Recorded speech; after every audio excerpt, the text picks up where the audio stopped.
terminar então a nossa unidade 2. Então hoje nós vamos fazer da página 175 a 179.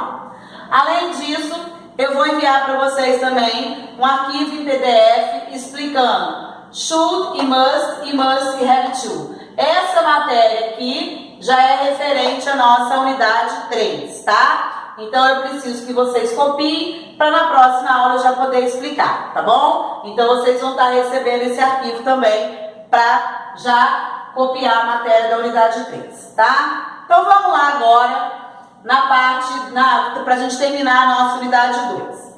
Então na página 175, o que vocês vão fazer? O primeiro exercício, relacionar as palavras com as figuras.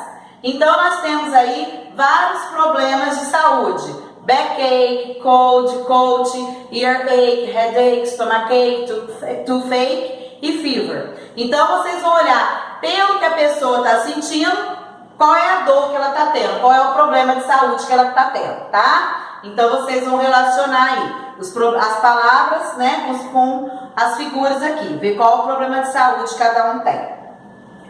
Depois, aí vocês vão começar a falar sobre should. Olha só, toda vez que a gente usa should, a gente está querendo dar uma sugestão ou dar um conselho. Então, toda vez que a gente usar should, logo depois dele tem que vir um verbo. E esse verbo vem sempre na forma normal, tá? Então, olha o exemplo que está aí. You should eat vegetables and fruit.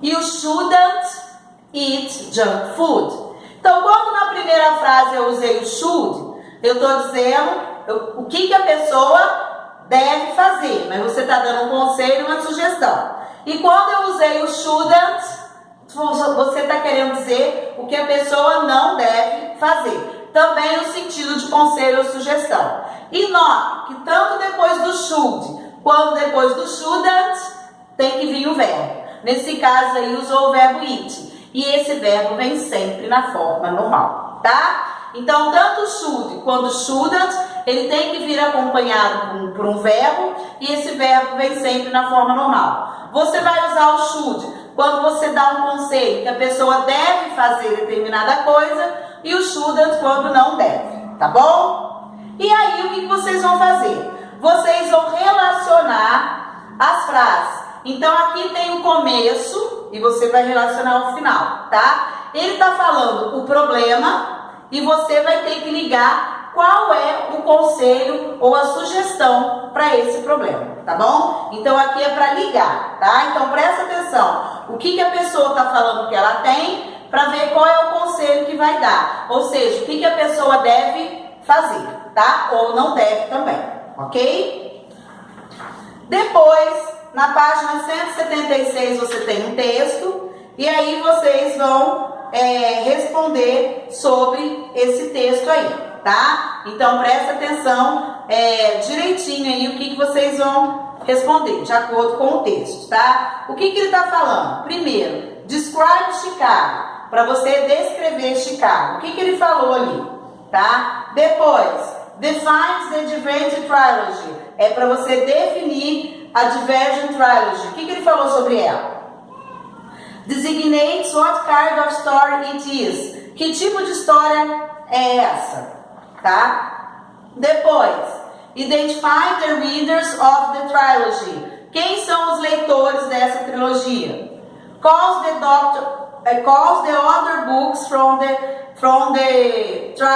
trilogy. Então, quais são os outros livros que eles falaram no texto sobre isso, tá?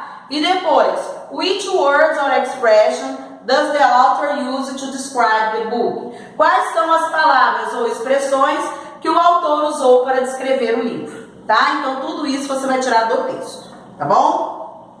Depois, a gente tem o exercício sobre o sufixo able. Então, toda vez que a gente acrescenta o sufixo able a nomes, né, ou verbos, a gente vai estar transformando esses nomes ou esses verbos em adjetivos. Por exemplo, memory. Memory, memória, é um substantivo. Se eu falo memorable, memorável, aí já dei para ele um adjetivo, tá? Então, believe, believe, acreditar. Se eu falar believable, acreditável, ok? Então, ou seja, quando a gente usa o able, eu posso transformar um substantivo ou um verbo em adjetivo. E é isso que vocês vão fazer aqui com essas palavras que estão aqui. Vocês vão transformar esses substantivos ou esses verbos em adjetivos, usando aí o sufixo able, ok? Depois, na página 178, a gente tem as activities. Então, número 1, você vai completar aí esse texto com essas palavras que estão aí, ok? Então, presta atenção o que elas significam. Aquelas palavras que vocês não souberem significar, tem que procurar o dicionário, tá? Então, é isso que vocês vão saber fazer. Depois, a número 2, vocês vão responder as perguntas sobre esse texto, ok? Então, o que ele quer saber aqui, ó? What's the name of the book? Who wrote it? Qual é o nome do livro e quem escreveu? Depois, what are the names of the two important characters? Qual é o nome dos dois personagens importantes? A letra C. Why is Long John Silver is important? Por que Long John Silver é importante? Tá? E what's the relation between John Lennon and the book? Qual é a relação entre John Lennon e o livro? Então, tudo isso, por isso que é importante que vocês completem, né? Para depois responder essas perguntas aí, tá? A número 1, agora do homework, você vai colocar as palavras na ordem correta. Então, presta atenção em relação à voz passiva, tá? Como é que eu formo uma frase na voz passiva? Primeiro eu ponho sobre o que eu estou falando, verbo to be, verbo principal no particípio, né? E depois o complemento aí, tá? Então, presta atenção aí, ok? Todas elas são frases na voz passiva, tá? A número 2, vocês vão transformar as palavras em parênteses para usar corretamente. Então, você tem que ver se essa palavra que está aí entre parênteses, você vai usar como um verbo, se você vai ter que colocar no particípio, se você vai ter que acrescentar o able, tá? Se você está falando de um tipo de dor, se é um adjetivo. Então, presta atenção aqui o que você vai fazer com essas palavras que estão entre parênteses, tá?